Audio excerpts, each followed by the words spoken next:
Hey, it's Classic DM, and we're going to do something a little different tonight. We're standing in the middle of a snowstorm, so it's kind of hard to hear. I can't really see but more like 2 feet in front of me. I got my big jacket on. I got my microphone. No, I'm just kidding.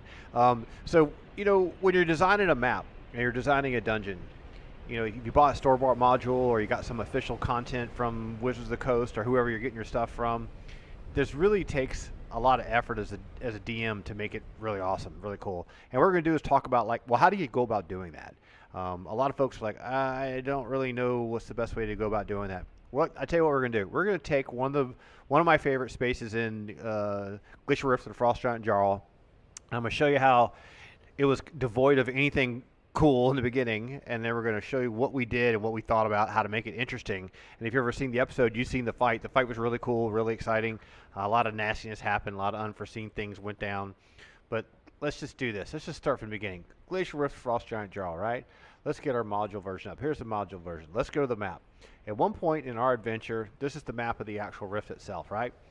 Our party they started wiping out area 1, and they did area 2, and they went down here to 3 and 4, and they melted the blocks that are in area 5, and they got a bunch of cool magic items. And then at one point they were going to come back out here, and they're like, what should we do?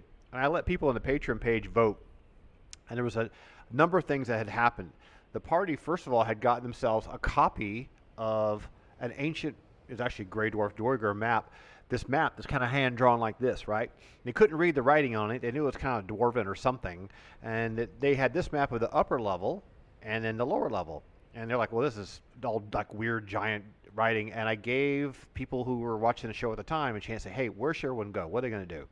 Well, some people knew, have already played this. I played this, 20 years, 40 years ago, right? 40 years ago? Wow, it's been forever. And a lot of people said, hey, go down to area 28, because they know what's there. And I know what's there, too. And when area 28 is down here at the bottom, right? So if the top of this map is north, area 28, you see my mouse cursor wiggling around. You have this little black circle. It looks like a big cloud or something. And there's another little number here. And those are really, really one of the best magic items in the entire first edition D&D besides artifacts is in there, right? So instead of going all the way through here and killing all this junk and there's a bunch of yetis and all kinds of business here, instead of going down here with a bunch of frost giants, the party, people said, let's go down here. All right, no problem. We can do that. What is that area? Area 28. So let's just go take a look in the original module what area 28 looks like. So area 28 kind of starts off like this, right? Here it is. This is it right here. It is the most boring description you could ever think of. Now, I'm not trying to slag off the original designers here because this stuff is classic. These modules were printed the old school way. They were doing stuff on a typewriter. They were using blue lines to make the layouts. They're getting hand-drawn ink drawings that to this day are fantastic. This Trempier picture of a Moorhouse is just classic. The descriptions of the rooms and the spaces and the areas were designed to kind of like give you a basic overview so you could make it cool. You could make it more interesting, right? So what do we do? What do we got here? What does it say? It says, snow-covered dome of ice. This formation has been caused by the creature that layers inside. A Remor has 30 feet long, hit points 58, which has recently moved into the rift. A number of skeletons are around the icy den, one of a human with a ring of 3 wishes on its bony finger and a bastard sword, +2 giant slayer, no special intelligence, aligned to suit the party if desired. Otherwise, it's lawful good. If the monster is destroyed by heat, such as fireball or lightning, wall of fire, I wouldn't call lightning good enough to do that, fire, elemental, etc., the treasures are lost and destroyed or sunk into the ice and non-recoverable. So that's really written for the DM. And it's not like the Shrine of Tomoashan or some of the other modules that have like a blocked out block quote that say, read this to the party when they come in the room. So what do you really get out of this? You're a DM. You've seen this blob on this map, right? It's really small. It's a crappy little blob down here. You're like, okay, so this black thing is like an icy dome, right? So it says a snow-covered dome. Well, yeah, of course it's covered with snow because it's all snow in here. And something's moved into it. So our Remorhaz lives there. Well, in our campaign, we made this a obsidian black ancient Remorhaz. It had like over 120 health. And we did it because our characters are boosted up. They're much more powerful. So let's take a look at what we did with this, right? Let's pull up. Where's our videos? Here's our cameras. Here's our camera. Here's a camera. Okay, cool. And we got this little crappy little mini camera here, so we could do like a picture-in-picture thing close up. So I said, well, you know what? I'm going to draw this thing. When I drew, there's a map drawing episode. I think I started the map drawing episodes after I did this map. So I said to myself, let me just move this camera out the way for a second. So this is the whole area here, right? And I said to myself, okay, we got the bottom of the rift. Let me show you the map on the right-hand side here. There you go. So here's our battle glass. This is a Remorhaz token. I don't have the cool, amazing mini. Maybe I'll buy it one day. Although these doesn't appear in any other dungeon ever again, right? So you ready? All right. So look at that map. In the lower right-hand corner, you have this area 28, and then you have area 39. So one thing you got to do when we're cracking open a module, maybe you got something from Kobold Press, or a buddy's made one, or you're doing your own homebrew design, whatever you're doing, you need to read the adjacent areas because they can make a difference in what happens. And in this map, this area here, this adjacent area has a huge, huge impact on what happened. And when I originally laid this out, I was like, oh, I didn't have any idea. This whole area here is actually a sinkhole. And this is the ice-covered dome that has the Remorhaz on it, right? So let's take a look at the module again, and let's read about this area, which is considered area, what is it, 39 or something like that? What does it say? So 29, excuse me. White pudding, blah, blah, blah, blah, blah. Winter wolf. Here we go. Ice-coated sinkhole around 12 feet in diameter, 100 feet deep, which goes and gives you access to level 2, area 2. You're like, do what? So this is actually 30. I misread it. This is 30. So you have the Remorhaz ice-covered dome here. Let's just draw a side view of that. So this is the ground. So you have this big igloo-like ice thing, right? It's like a cave. So inside this like big crazy Remorhaz guy, which is like a big centipede, nasty dude with all his little legs and everything, is swallow people's whole and vaporize them, big nasty spikes in his back and heating pustules. So he's all nasty, right? Terrible sketch, but don't worry, I'm not an artist. So he's inside this big dome-like igloo type house, right? So that's his little burrow he's made. He doesn't live down on the ground. He doesn't want to be freezing to death out here. So you've got this Remorhaz, which is like 30 feet long, probably curl up in a little ball, you know, sleeping in this thing, if he's even here. If he's even here. And then you read that this is a sinkhole. Now, I grew up in Florida. I know what a sinkhole is. If you don't know what a sinkhole is, these little topography lines, right? These are all topography lines. That means every one of these lines means a little bit lower, and then a little bit lower, and if it was the other way around, be a little bit higher. So when you draw in topography lines on an architectural drawing, let's say here's the ground plane, here's a sloping hill, right? So you have these little topography lines that say every so many feet, you draw a line. So here's a dot, here's a dot, here's a dot.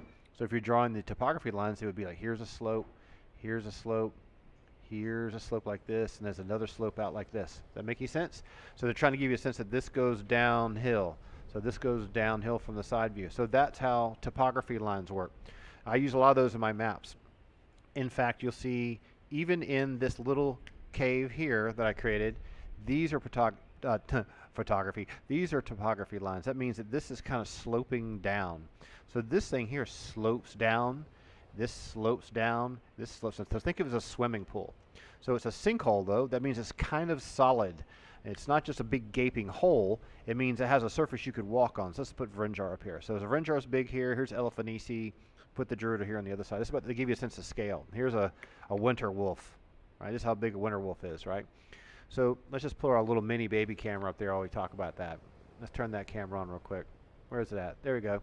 Let's move this camera over here so we can see a little bit better what we're talking about.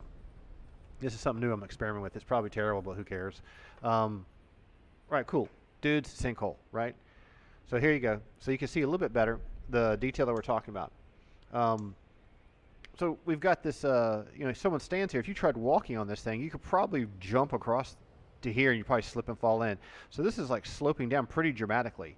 This is sloping down so much if you try to step on it and if it's covered with snow, you probably fall to your death. So when the fight actually happened here, the Druid actually fell in.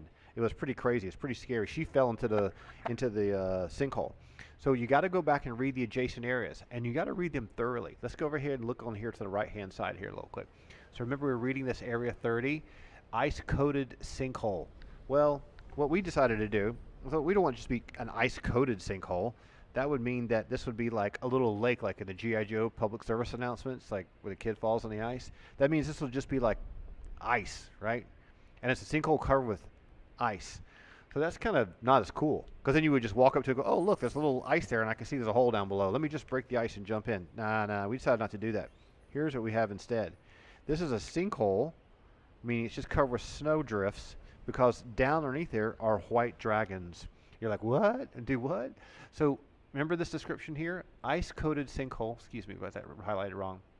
12 feet in diameter. Well, if you look at the map, it's not 12 feet in diameter. it's just this little area right here. So we want to make it a more interesting shape. So we had these other, this is a huge cliff, like 150 feet up, 150 feet up here. So we made this more like an oblong, weird, stretched out shape, almost, you know, something the length of a swimming pool, with a big opening here, and maybe like a stretched out opening happening here. It's kind of like a big pear shape, right? And we did that kind of on purpose because what happens below is, what does it say in the description again here? Leads down to level 2, area 2. So this here is level 2, area 2. Let's just be sure to read this real carefully. Sorry we highlight these old PDFs, it looks like crap. The Vaulted Cavern. The noise of moving the boulder which causes the place to flip. So you're like, wait a minute, what are you talking about? So you got to read the dungeon and be careful. This is area 2 here in the upper right hand corner. This description is written as if you moved this boulder door here and walked in this front door. So remember, you know, these things are written from a perspective where they think you're probably going to come in here.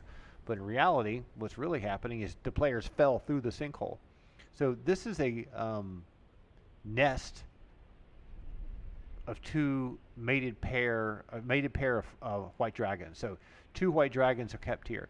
There's a large ancient male, blah, blah, blah, a bunch of treasure. And that's a really cool room, too. You should check that out. So what we decided to do, this has a ledge and all this kind of business. So in essence, we drew this room later on. This is a ledge up here. We put a big pile of treasures, a little bit of water here. These were like kept as pets by Grugnor, who's like the lord of the frost giants or whatever. So what we decided to do to make that more interesting is we said, you know what? I tell you what, let's do it this way. Let's make it so that the white dragons fly up to the cavern below and come flying out of these holes, and that's how they go fly off and go grab something to eat, and then they come back and fly back down. Otherwise, they're a mated pair, but they can leave to go eat and they can come back. So that's one thing that's very different. I decided to do that because the idea that this was just a sinkhole covered with ice wasn't very compelling. That means that players could probably look down into this frozen ice thing here and see that, like, hey, look down there, I think I see something sleeping. Another thing that's very tricky is in this area 2 that you see on the right-hand side of the map there, that sinkhole doesn't line up with the map above. So that's another thing you got to think about. Wait a minute, how do these maps line up? And let me just draw that for you here on the screen real quick. I'll turn this light back on. And we'll turn a little mini camera off for the time being while we talk about this. There we go. So I'm just going to draw this on here. Now think of it like this. Let's say this is the first level of your dungeon, right? You got this first level, and there's another level that's below it. Okay, it's kind of like, here's a dash line. So you got level 1 and you got level 2. This happens all the time. You get 2 dungeons, it's like 2 pieces of paper. You think the first piece of paper is here and the other piece of paper is right here. So when you get this dungeon and you're like, okay, here's the upper level, and you can see right down here there's a little hallway walking down. And you read, oh, okay, cool. That means that, let's turn it this way then, the way you're facing. That means here's the level 1 map, and it has like a little cavern that goes down like this, right? That's this little thing here. I'll put my mouse cursor right over it, right? Let's put the mouse cursor right over this. You see this page here? See, it's down to level 2. So you think to yourself, oh, cool, that means this goes down to level 2. Now you look at the level 2 map, here's what it looks like. It starts right here. Oh, look, level 2 is here. So what does that make you think? Well, level 2 then starts right here. So, but that's not really the case. Because if you read the description, you're like, wait a minute, you said this is above area 2, this isn't above it at all. So the DM's kind of like, huh? And so you find these inconsistencies sometimes. You're like, well, I got to mitigate this inconsistency. What am I going to do? So the Glacial Rift of Frost Giant Jarl, here's the map 1, and here's map 2. They're not on top of each other. Map number 1 has a passageway going down. It connects to map number 2, and over here is where this white dragon cave is, but it's supposed to be directly below the sinkhole. Now some people say, oh, no, it's not directly below. It just says leads to. You have to analyze every word here. So what does it actually say? One more time. Ice-coated sinkhole, diameter 100 feet deep, which gives access to it. So that means that there's some kind of access between here and here. You're like, wait a minute, let's put the little camera here so you can see the detailed view a little bit better. Let's just pop that back open again. All right. So you're like, wait a minute. So what you're telling me that, so this is the little that's kind of confusing. So here's how I'd mitigate this. This is something you're going to find when you get a Mad Mage dungeon from Wizards of the Coast, or you get an old Dungeons Guild Caverns of Thracia Papaljaquaz, or you get anything from anyone. You're going to find these situations where the guys who are game designers aren't architects. Okay, the guys who are doing game design in the video game industry aren't architects too. A lot of times you really need to pay attention to the little dirty details. But as a DM, you're going to find yourself trying to work out all these little problems by yourself. You're like, wait a minute, how do I work this problem out? So here's what I decided to do to make this more interesting. I decided that this whole area here was directly above the cavern below, and that the white dragons are using this to fly away and fly back. So I'm changing the original theme of the original dungeon, because in the original description over here to the right, these white dragons are kept as pets, okay? So right away I'm changing the theme of that. So that's very different. Now, why did I do that? The reason why I did that is because I wanted this sinkhole to be an interesting tactical thing in the battle. So let's go back to this, move this little camera over here somewhere. So we wanted the battlefield itself. Let's do the view like this. I'm sorry, the light's so bright in the background. We wanted this map to be interesting. So what did we do? Okay, here's what we got. We had this massive area here. Let's look at the main map. We'll turn the little camera off for the time being. Here we go. So we had this big area. We knew we were drawing this. We decided, we kind of, adopting and sticking with the original, Glacial Rift map. It kind of shows an opening on this, west side here. So we decided to do this. It's okay, no problem. I had this big dome here. We changed the shape of it a little bit. We did that. We've taken the sinkhole and we've made it a real frost-covered sneak hole. We've got this. We've got the cliff up here. That's cool. Got the cliff up here. The cliff up here. That has these are really high cliffs. So if Elefanisi was standing up here and Rindar was down here, this is a huge difference in height. So this is way up here, right? So she's much higher up than him. She couldn't see him. And then we had to detail things out. Like, well, the description talks about this Remorhaz is eating stuff, right? In his little den, there's a bunch of magic items. So we need to create some kind of bones and debris and death field. So that's what this all is. So we actually called the episode The Field of Bones. So this is the frozen floor of the Glacial Rift. So in our mind, we described the original rift as being, once it was a massive lake, but now it's a glacier. So all these little slash marks you see here represent kind of like frozen ice. So when our party come bebopping along here and moving along here, they have this massive pile of chewed up chicken bones and stuff, really nasty business. It's like, wow, that's really crazy. That's going to kind of build some foreshadowing and a little anticipation of nervousness about what's caused that. So when we first made this map, we wanted to make sure that this whole thing was a feature. Another thing we wanted to do is we wanted to think to ourselves, well, what's down here and what's going on? Where's the Remorhaz? So we had our Remorhaz down inside of here eating food thrown out to the white dragons, because the white dragons were sleeping.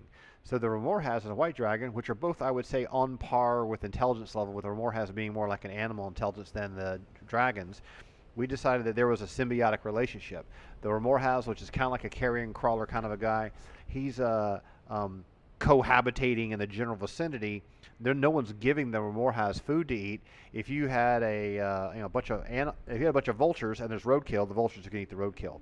So in the room below, in the level below, let's go down to this real quick, to area 2, it talks about how the Lord of the Frost Giants is feeding the dragons, right? So we had 2 dragons down there. So the Remorhaz like, screw that. I don't need to go running along the canyon bottom and trying to find yetis and kill an occasional winter wolf. I can just pop down to the sinkhole, go grab myself a horse, eat it up, and then bring it back up here and snooze. Or I could drag the corpse up here because it can crawl down the walls and crawl back up again.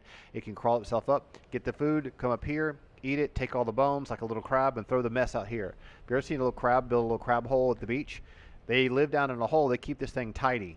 I know it sounds kind of silly, but all these kind of things affected the level design of the space. So he doesn't keep a bunch of bones and junk where he sleeps.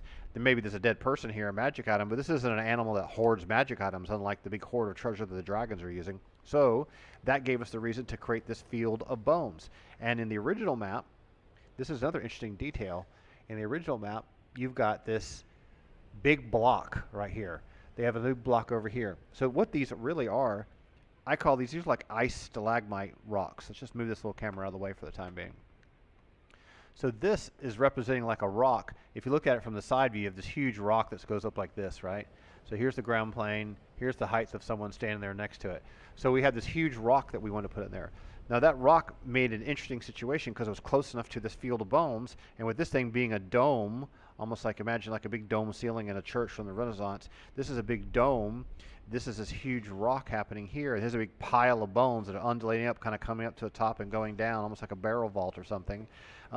What's going to be here? Well, this whole dungeon adventure has tons of winter wolves, and the winter wolves are naturally, they live in this area. So what we decided to do is we had a number of winter wolves that are scavenging from the field of bones. And when our characters first come bebopping down here, Vrinjar was hidden in shadows with Eliphanisi, so they came down into this area, and lo and behold, now we have a very interesting dynamic where the players are using stealth to observe winter wolves. The druid ended up shape-shifting into a winter wolf because she could speak languages and go communicate with the winter wolves, and we had this really dynamic situation where she had to use a lot of charisma rolls and stuff to convince the winter wolves that bad things were in this area for them to leave. And you should go back and watch that episode. I think it's called The Field of Bones. I'm not going to look it up for you. So as they went to, the winter wolves were tipped off the party about the Remorhaz by giving it some silly name like this evil black long snake thing. And so they were skittish and scared the Remorhaz. Maybe they'd seen one of their brethren killed before. So when the druid convinced the winter wolves that her humans were friends to help them. So when this is really interesting role-playing situation because the first edition rule set doesn't have really rules for you to do that. We had to figure that all out. And so when our party came down here, they all pointed and said, listen, somebody was inside of here, someone was over here, someone was checking this area, and they disturbed this area, and the Remorhaz popped up out of the hole, and suddenly we had this nasty battle, and we had a couple of winter wolves involved in the battle as well. So what started off as just kind of an empty little boring paragraph with not a lot to it turned into probably one of the most dramatic situations that happened in the whole campaign, and I didn't make any of that up ahead of time. Like the whole thing was just done dynamically. The only thing I did as a designer is I said, how do I take this basic space and create opportunities for crazy stuff to happen? Like the funny thing was, like when I was playing this session, I thought to myself, well, what could the druid do? You know, I said, what could the druid do to convince these winter wolves that she wants to help them? She could talk to animals. She could shapeshift into one. So we used that as a technique. That seemed like if I was playing the druid, that's what I would try to do. I didn't have them rush down here and just start walloping winter wolves and killing them. The druid would have objected to that. So that kind of gameplay is one thing I think is really fun about the show, is that this stuff isn't contrived and it isn't predetermined. It's not just a page out of a novel. What you're getting to see happen is kind of like, well, yeah, that seems like that what happened. It's like the adventure is unfolding in front of you, and we don't really know what's going to happen. So you use a lot of dice rolls, and sometimes you improvise some rules to make that work out. And now if you watch the episode, one thing you may remember is that when the big battle took place against the Remorhaz, he got really damaged. He killed a few winter wolves. He tried to retreat and fall down, and when he did that, the druid actually fell down the sinkhole. So it ended up being the damaged Remorhaz with 12 health left, and the druid fell down to the lower level where the two white dragons were sleeping and woke both the dragons up. It was pretty crazy. The whole party had to decide what to do. It was really scary. So let's just summarize real quickly. What's this all about? So what we're doing here is I hate to keep using the damn word evangelize all the time because I'm not a preacher. What I'm trying to do here is let you know that, like, you know, when you get a dungeon and you get a module and you think to yourself, man, I really want it to be cool, I really want it to be interesting and exciting. What you got to do is you read what's happening in the dungeon, read the adjacent areas, think to yourself, how would it function before the players were even here? You've got a Remorhaz living in here. Down below, you've got those white dragons being fed dead horses and cows and stuff. This guy is not going to run across the whole canyon and scurry up to the top of a wall and go try to fight a Yeti. It's too much hit dice. It'd be a pain in the butt for him. He's going to take down here and get the free food. The basic idea of saying that, like, well, I'm sorry, but this one sentence here is not really that great. The fact this one sentence here is kind of bland, open up the door for all this other cool stuff to happen. So read that sentence again. Ice-coated sinkhole around 12 feet in diameter, 100 feet deep, gives access to Area 2. So just because I questioned that and thought about that and figured out how it would lay out and envisioned in my mind what it might look like, because I know what a sinkhole is, and thought about what this igloo-shaped thing might look like and what it might be like to be living in here, and this guy's going to eat, get his food, throw the bones out here because I've seen a crab at the beach before. I mean, those life experiences and thinking, that's how you design something. So you try to create it where interesting things can happen. Your party's going to come into a situation that's going to seem natural. Weird, crazy surprises could happen. Like, for example, when this actually happened, the Ramorhouse wasn't sitting in his little house. If we did it by the book, there would be no winter wolves here at all. The players would have come whipped around the corner here. And, in fact, let's put that close-up camera on here. This is what would have happened. We played it by the book, verbatim. It didn't do anything interesting. There'd be no winter wolves. What probably would have happened, Ramorhouse would be in here sleeping, right? Let's just put this on here like a little isometric Diablo cam view, right? Stealth Ding Dong 1 and Ding Dong 2 would have come bebopping down here. Stealth Hide in Shadows would have had great roles in this nasty, snowy storm blizzard. They would have peeked in here and saw this thing, come back and told their friends what's going on. Their friends would have come here, and who knows what could happen. Mercedes and Zolich could have gone to try to choke this doorway, and this thing would have been fighting them in the doorway, and one of them could have got swallowed whole. Like, if you've never played against a Ramorhouse before, these things are nasty. But because they were able to befriend all these winter wolves that were in the area and kind of create an ecosystem for the landscape, this really interesting dynamic scenario happened.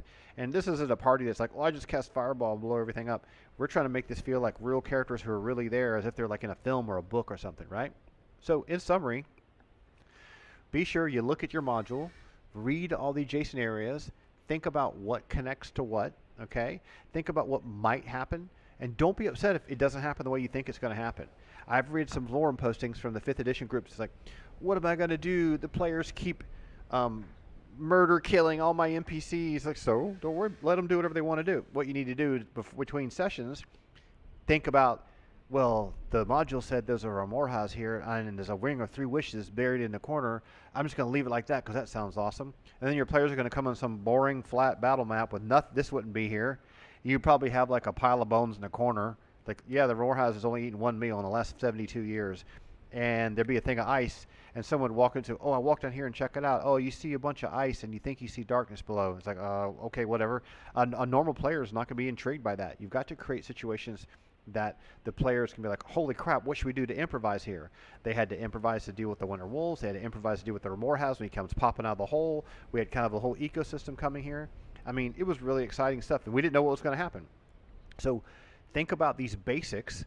And even if you just had an empty field with just a stream running through it, and you had an orc camp 4 miles away, I mean, you could have 2 guys that are orcs grabbing water in pails or trying to take water back to the main camp. They're in trouble with the chief, and then maybe the chief is down there with his son, teach his son how to swim like some American Indian would or something, and make it an interesting situation. Don't make her like, oh, you come in the glade and there's these 2 orcs. They look like they're getting a drink of water. It's like, no. Make it feel like a real place. So that's the way to make these kinds of things interesting and fun. You don't even need to be able to draw good. I mean, the drawing is just, I just like to do that. And it's not even, this isn't like awesome drawing. This is just chicken scratch, right? So that's how you make situations in your modules, in your dungeons, provoke the players to improvise. That's one thing in video game industry we try to do. In level design, you don't make a big empty room and put a monster in the middle. And that's the Tim Sweeney basic map. What you do is you create an interesting set of geometry that when the players are coming around the corner, they can't see everything, not sure what to do, the lighting is moody, they hear something in the distance ahead of time. You really want someone to kind of feel like they're really there. And so the decisions that they're making about where to go and what to do are decisions that you would make if you were really there. Because that's what's fun about D&D is you're going to these places you'll never get to go in real life. You see these fantastical creatures that you've never seen except a picture in a book. You got these really, you got the amazing cool minis that you paint, but I'm sorry, they're just made out of plastic and painted poorly. They're not really real. Even if you play a computer game, it's like it just goes on and on and on. It just doesn't really feel like it's involved. You're being railroaded through a story. That's the magic of first edition, is that the story is unfolding based on what you think is going to happen, how you believe the place is, what's it going to feel like. So as a dungeon master, make sure those places are giving your players the opportunity to have that kind of imagination. All right, lecture over for the night, right? Hope you have fun with this kind of stuff. If you have any questions and comments, let me know. Be sure to like and subscribe. Oh my God, I hate saying that. Share my YouTube channel with other people. We have all kinds of cool stuff coming in 2019. We got a really nasty module that's in the works that we're making. We're going to publish as a custom module. These kids will eventually get to do it when they finish G2. It connects between G2 and G3. We'll leave it at that. We also have that nasty, huge battle with the Wassail to finish. That's probably going to happen in the next week or so. We're trying to modify the playground so we can have a bigger room for that. Right now we're using a small 20 by 30 battle map. We're trying to get a bigger battle map for that. All right, that's it for now, and I hope you had fun listening to this little conversation about how to make your spaces more interesting, how to take the stuff in the existing module, take one sentence, and have that lead to another idea and turn the entire campaign, one space in your campaign could be one of the most dramatic, most memorable sequences in your entire dungeon, and your players will love it, and the players will have fun with it, and only because you took a little bit of time and thought about, well, how would that really work, and what would really be going on there. All right? I'm going on and on, repeat myself. I'll leave it at that. Have fun, and we'll talk to you again super soon. And this is Classic DM, and don't forget to roll D20. See ya.